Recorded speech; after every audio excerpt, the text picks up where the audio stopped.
the camera cut out midway because chapter 6 is that long.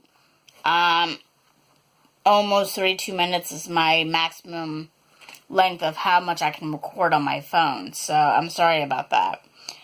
I'm almost done. The irony is I had like maybe a page and a half left before I was finished with chapter 6, so you guys are going to get 2 videos this week because chapter 6 was that long. And of course I'll have afterthoughts and whatnot after I'm done reading. So, chapter 6, part 2. Okay. I'll just go back to where she says I shouldn't be here if you were here, if you remember the last vid. I shouldn't be here, she told him after a moment of silence as a tear rolled down her cheek. He brushed the tear off her cheek. Why do you say that? What's so special about me? She challenged him. What's so special about a former secretary that taught dance at night? I mean, my husband did more for society than I ever did, and he didn't make it. Survival isn't about who is more special or who does more for society, he said firmly. Survival is about striving to continue to live when something threatens to extinguish your life. So does that mean that others didn't bother to strive? No, it doesn't. It means that they couldn't, he replied somberly. For example, if someone was unconscious because the impact knocked them out, if someone doesn't survive a crash, it doesn't mean it's their fault. We cannot always control what happens to us. That's scary. That is scary, he agreed. However, when we have what we need to survive, we need to take it. Obviously, there was nothing preventing you from striving for survival. Therefore, you don't need to feel guilty for surviving either. I guess you're right. I am right, he said smugly. She glared at him. Now you're beginning to sound like my husband, she remarked dryly. He chuckled and lightly ruffled her hair. Did your husband always used to think he was right? Yes. I don't think I'm always right, he remarked. However, when I know something to be true, I stand by it. I'm the same way, she said as she relaxed into his arms. That is until someone proves me wrong. Do you feel better now? He asked as he drew her close enough to him, so that she can put her head on his chest. Yes, she replied, content.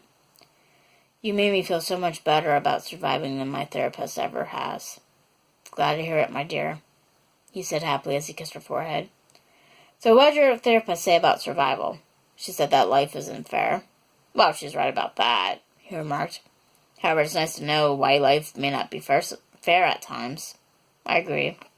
He sipped his wine glass. Can I tell you a secret? Sure. He set his wine glass down and leaned towards her. He whispered, You're the best thing that has happened to me in a long time.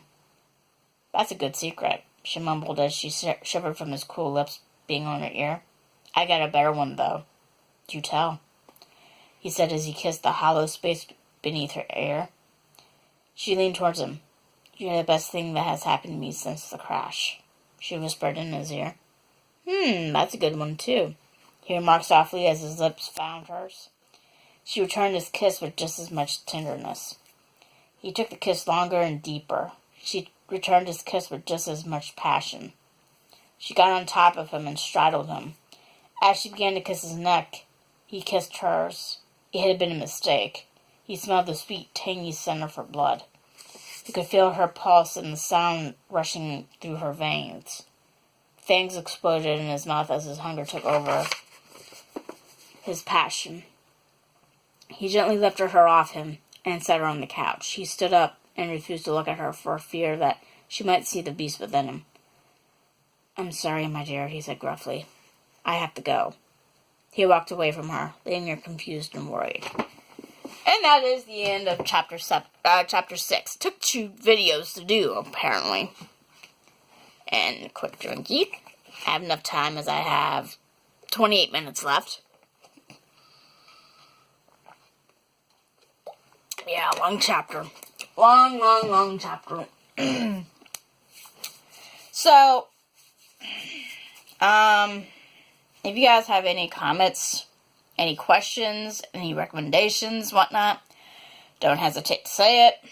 I know it could be a little bit annoying when I stop reading sometimes to adjust something or make a remark about something. And if it's really annoying you that bad, I really will stop it. I really will. And, again, I'm sorry if this is coming out like almost a month late. I was in the States for 2 weeks, and then last week my son didn't have daycare, so he was with me. And it's hard to get time in to do videos when you have both kids around. And right now my daughter's upstairs sleeping, so that's why I've been able to do it.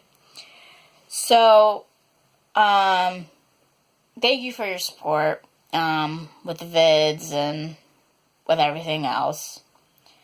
And I'll let you know when the next sale or free ebook download party is going to be. But during that month that I didn't do any vids, I was working on my other stories. As I mentioned on my fan page at Facebook, I'm working on 5 projects simultaneously. There's Between Two Worlds, which is my face story. There's Title X, which is my, it's a thriller. I guess it would be a thriller. It's actually partially based off a true story. Then there's Title Y, which is another paranormal, supernatural thing. It's like my succubus or incubus story. And then there's A Damn Yankee in Sweden, which is my autobiography about my experiences living in Sweden. And then my fanfic for Divergent, Amity Refugee and stuff. So yeah, 5 projects going on. So chapter 7 will be out next week, hopefully. Fingers crossed. And I hope you all are doing well. And love to you all as well as everyone you love. Bye-bye.